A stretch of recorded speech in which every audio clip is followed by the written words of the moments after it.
What's up, everybody? My name is Phoenix with Author Phoenix Gaming, and today you will have to forgive me if I'm a little bit rambly or incoherent or anything of that nature, because Microsoft and 343 Industries just released the opening cinematic for Halo 5 Guardians, and yeah, I'm still kind of riding the high from just the earth-shattering epic nerdgasm I had watching this video, because this video does literally everything it needed to. It shows me everything I needed to see to really get otherworldly levels of excited for Halo 5 Guardians, because I was someone who, like many others out there I'm sure, who were just enormously, catastrophically disappointed in Halo 5's E3 showing this year. For me, it really comes down to the fact that you focused your campaign demo around Spartan Locke and Fireteam Osiris, a character and a team that we have absolutely no reason to give a shit about, and that we don't, largely speaking, give a shit about. I mean, yeah, you tried to get us to care about Locke with the Halo Nightfall web series, but that fell flat. That fell really flat for a lot of reasons, but for me, the biggest reason it fell flat was because if this was supposed to be an origin story that sets up the character of Spartan Locke and shows us why he becomes a Spartan 4 later on, it catastrophically failed in that regard. I mean, maybe if I stretch my brain, I can kind of see a thread that, like, you could pull on to unravel the reason why he became a Spartan 4, but the fact that it wasn't it wasn't a plot point really at all, and it wasn't the actual focus of Halo Nightfall, to me, it just resulted in why I don't give a shit about Spartan Locke. Or at least I didn't, up until I saw this opening cinematic, and the same goes for Fireteam Osiris. With the exception of Buck, the other two characters were complete unknown quantities that have really only been created for Halo 5 Guardians. We haven't seen them anywhere else before now. And they're also Spartan 4s, which, based on what we saw in Spartan Ops, that doesn't engender any confidence that they'll be able to actually go toe-to-toe with Blue Team, the Master Chief's squad of Fred, Kelly, and Linda from the novels, who we all know, even among Spartan 2s, are the badass of the badass, and the Spartan 4s just aren't. And, I mean, Spartan Thorn even brings it up in Halo 4 Spartan Ops, that, you don't think we're capable of being Spartans. Well, no, we don't. And nothing you've done so far has done anything to convince us that you are capable of being Spartans. And in my opinion, this opening cinematic fixes all of that. It fixes the issue with nobody giving a shit. Well, at least for me, it fixes the issue of not having a reason to really give a shit about Locke or think he's a cool or likable or, any sort of interesting character. And it also solves the problem of Fireteam Osiris not being badass enough to go up against Blue Team, because the action in this trailer is Michael Bay levels of obscene and over the top.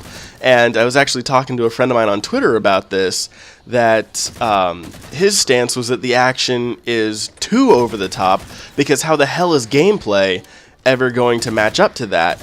And my response to that argument is that it's not supposed to, give you an idea of what the gameplay is supposed to be like, and gameplay isn't supposed to top that or live up to it. This cinematic, this action set piece in particular, exists solely to convince us that Fireteam Osiris is actually badass enough to go toe-to-toe with Blue Team. And in that regard, I think this cinematic succeeds in spades, because as I keep watching this cinematic, I do keep getting struck by the thought that, this is the kind of shit that I would expect Blue Team to pull. Like, these kinds of you know, jumping on this wraith to board a phantom and, you know, grabbing an elite by the neck and wall running across and kicking the other elite across the face. Like, that stunt specifically is something that I could totally see Kelly doing if we were actually going to see Kelly in any kind of action sequence that's visual and not literary,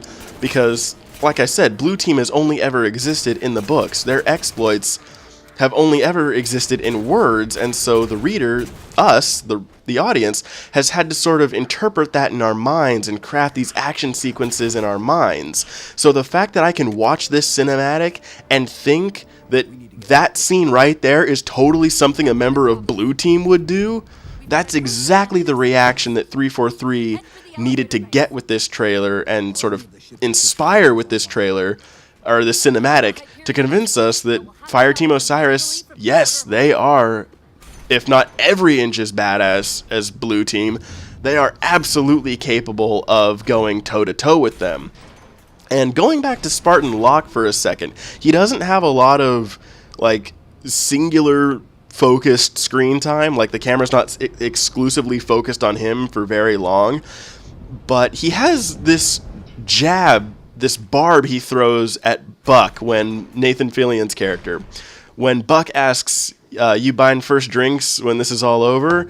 And Locke, in that same sort of cold, hard-ass, military commander type tone, still throws this barb at him. He says, you ask, you buy. And to me, that's just enough of a joke and just enough of a barb to show that, you know, even though Locke, you know, some people could argue, and not unjustly, that he's still too much of that stereotypical cold, hard-ass military commander, that barb adds just enough extra layer to that to show that there actually is a bit of a personality under that, that he does actually have a sense of humor, and that maybe there are layers to his character that will get peeled off more and more as the campaign progresses and as he realizes more and more of what's actually going on with the Master Chief. And plus, I do think that archetypal character of sort of the cool and different military hard-ass is actually kind of a cool archetype that I would want someone who's going to be sharing screen time with the Master Chief to have. That may not be a requirement for me, but it definitely makes a difference for me personally. You guys may disagree, and, you know, I'd love to chat about that in the comments and hash this out further, you know, get more of a opposing viewpoint on this. But like I said, between what we see of Locke here and the action that all of Fireteam Osiris gets up to, you know, absolutely convinces me that Locke is worthy of sharing the spotlight with Chief, and that Fireteam Osiris is every inch the team they need to be to go toe-to-toe with Blue Team. And the final thing that I'll mention that gets me really excited about this this opening cinematic is all the story bits that get dropped in sort of the pre-mission briefing between Fireteam Osiris and Captain Lasky and Commander Palmer.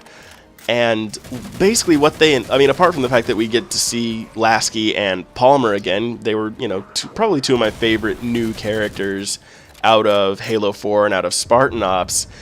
They talk about the mission where, you know, Dr. Halsey has made contact with the UNSC, which is a huge revelation in and of itself, given how Spartan Ops ended.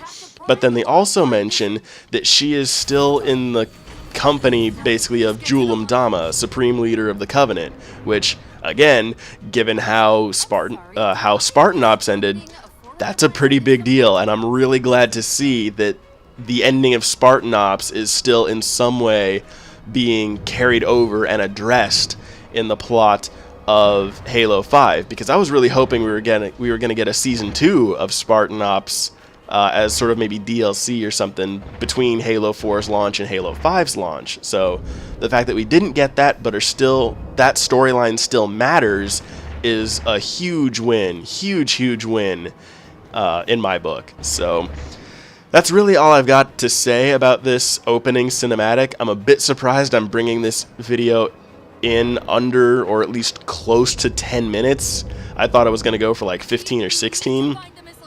And yeah, I'd love to know what you all think about this cinematic, whether you agree with me that the action the over-the-top action was necessary to convince us that Fireteam Osiris can actually take on Blue Team. And yeah, that's all I got for you guys in this video, but I hope you've enjoyed. I hope you click that like button, and if you really like it, I hope you subscribe, because I'd love to talk Halo with you further, especially considering the fact that I'm going to be talking a lot about Halo 5 once it comes out. I might even take a break from streaming Destiny, the Taken King, to stream bits of the Halo 5 campaign, just because I'm that much of an absolute Halo nerd, and I'd love to share my excitement about Halo with other people and have that, you know, interaction that we can get on Twitch. So link to my Twitch channel in the description below, the Halo 5 Guardians cutscene link. Sorry, my brain's starting to freeze up on me here. But anyway, guys, that's all it for this video, and as always, I will catch you in the next one. Take care.